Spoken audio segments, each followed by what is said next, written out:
Perkenalkan, nama saya Francisca Aprila, NIM 2210417597, kelas M1. Mata kuliah Manajemen Operasional, dosen pengampu Adi Bersalin SEMM. Soal yang ke-1, ada beberapa alasan mengapa mempelajari manajemen operasi. Jelaskan. Yaitu ada 6.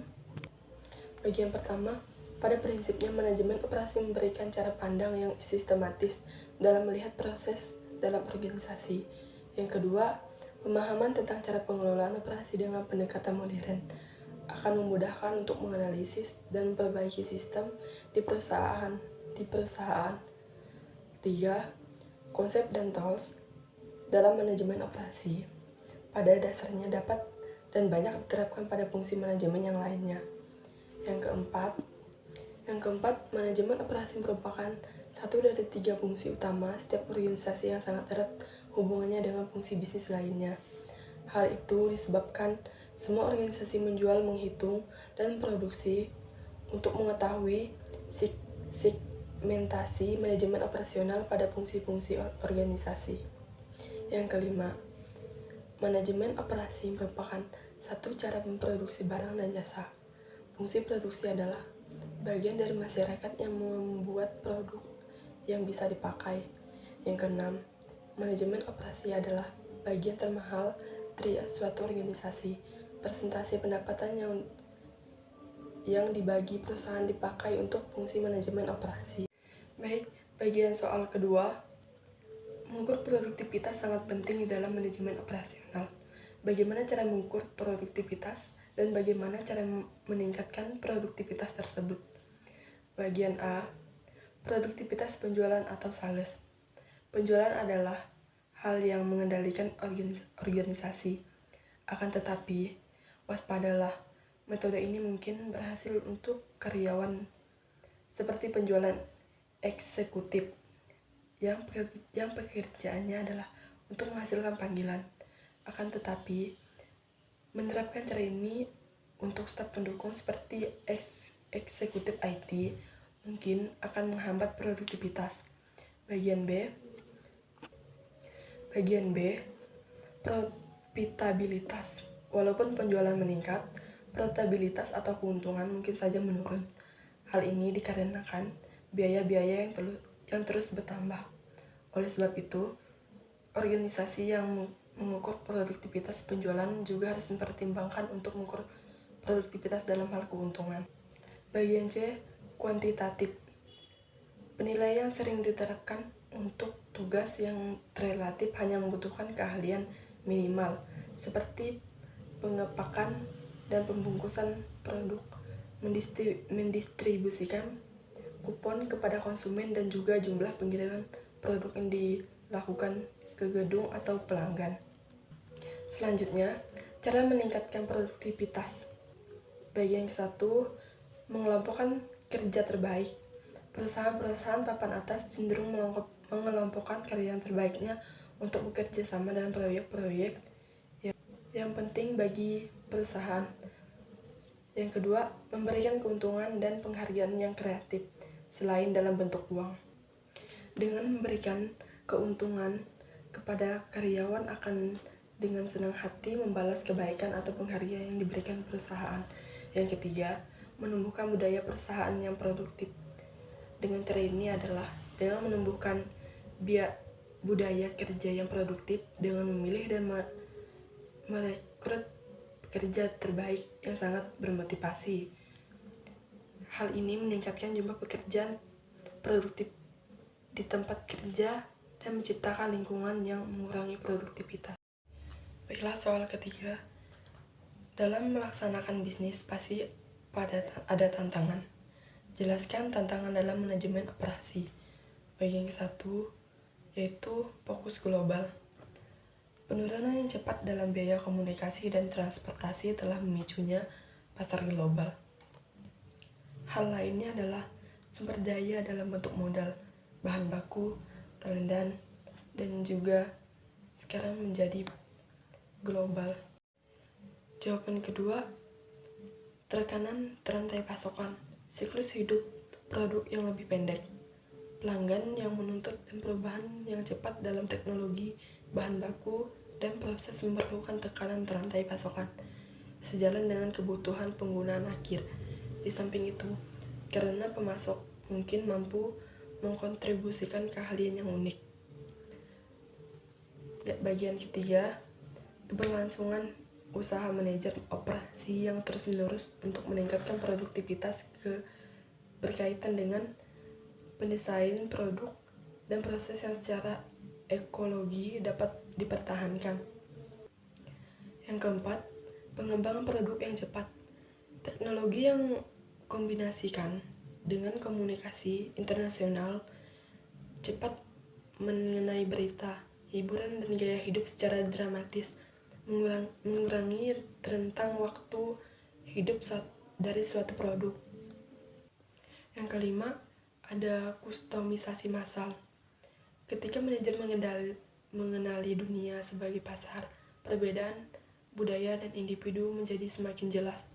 Dalam sebuah dunia di mana konsumen semakin sadar mengenai produk, inovasi, dan pilihan tekanan yang substansial digunakan pada suatu perusahaan untuk merespon dalam cara-cara yang reaktif.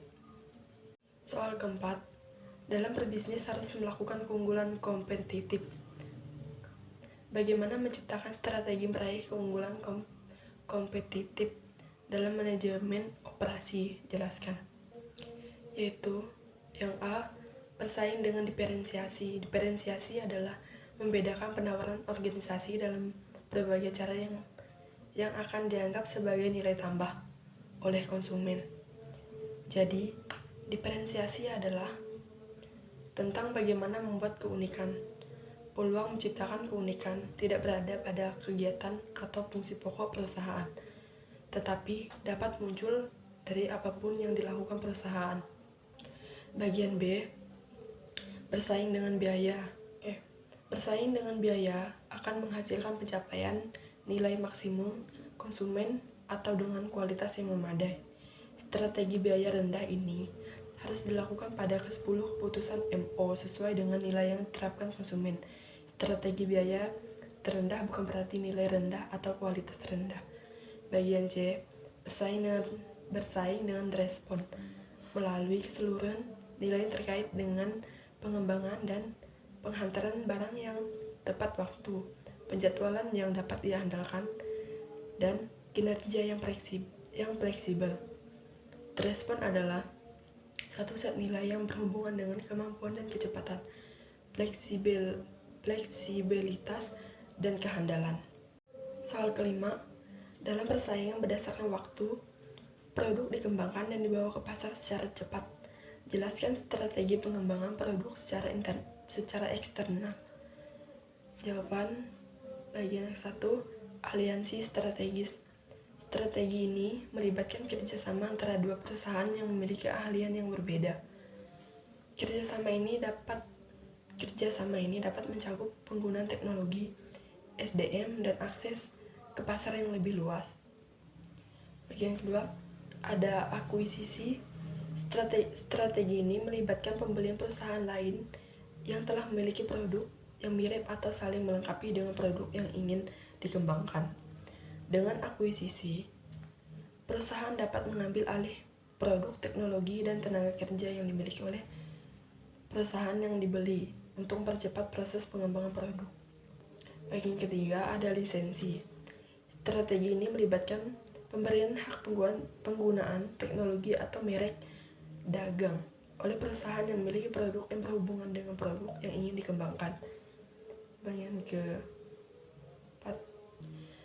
keempat, kontrak penelitian dan pengembangan. Strategi ini melibatkan outsourcing penelitian dan pengembangan produk kepada perusahaan atau pihak ketiga yang memiliki keahlian dan pengalaman di bidang tersebut. Dengan kontrak ini, perusahaan dapat mempercepat proses pengembangan produk dengan mengambil keuntungan dari keahlian dan pengalaman pihak ketiga. Soal ke-6, dalam bisnis pasti ingin keuntungan meningkat. Jelaskan bagaimana cara kualitas meningkatkan keuntungan. Yang 1, menambah produk atau layanan. Penambahan jumlah produk, barang, atau layanan bisa meningkatkan keuntungan bisnis. Sebelum menambah produk, ketahui dulu bagaimana permintaan produk atau layanan perusahaan yang ditawarkan pasar. Setelah pendataan data dan analisis pasar itulah baru tahap penambahan produk dan layanan bisa dilakukan. Yang bagian kedua, menaikkan penjualan atau omset perusahaan. Hal ini adalah yang paling umum dilakukan oleh perusahaan dalam meningkatkan pendapatan. Makin banyak pesaing, maka perusahaan harus melakukan analisa pasar atau melihat celah yang diinginkan oleh pasar. Misalnya menaikkan kualitas barang dan menurunkan harga.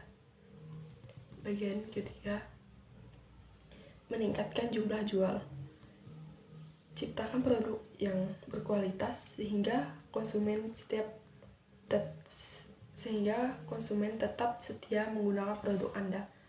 Produk yang berkualitas membuat konsumen percaya dan brand yang ditawarkan, meskipun ada produk lain dengan brand yang berbeda, karena tetap akan mencari produk Anda. Soal ketujuh, di dalam manajemen operasi ada 4 strategi proses. Sebutkan dan jelaskan serta berikan contohnya. Yang 1, strategi proses atau jobbing. Strategi ini digunakan untuk menghasilkan produk yang dibuat secara khusus dan spesifik untuk setiap pelanggan. Proses produksi bersifat fleksibel dan dapat menangani produk yang berbeda dalam jumlah kecil atau sedikit. Contohnya adalah pembuatan perhiasan atau peralatan medis khusus. Yang kedua, strategi proses batch. Strategi ini digunakan untuk menghasilkan produk dalam jumlah sedang atau terbatas. Proses produksi dilakukan dengan pengelompokan produk-produk menjadi batch dan diproduksi secara bersamaan. Contohnya adalah produksi pakaian jadi dalam jumlah tertentu, seperti 1000 potong baju dan atau celana. Bagian ketiga, strategi proses massal. Strategi ini digunakan untuk menghasilkan produk dalam jumlah besar dengan biaya produksi yang rendah. Proses produksi dilakukan secara berkelanjutan dengan setiap unit yang dihasilkan melalui proses produksi yang sama. Contohnya adalah produksi mobil atau telepon genggam. Bagian keempat, strategi proses kontinu. Strategi ini digunakan untuk menghasilkan produk dalam jumlah besar secara berkelanjutan dan bersifat standar. Contohnya adalah produksi bahan kimia atau minyak. Soal ke-8, silakan buka link ini dan tonton hingga selesai supaya tidak gagal paham. Apa topik yang dibicarakan oleh pembicara dalam video tersebut? Siapa pembicara dalam video tersebut?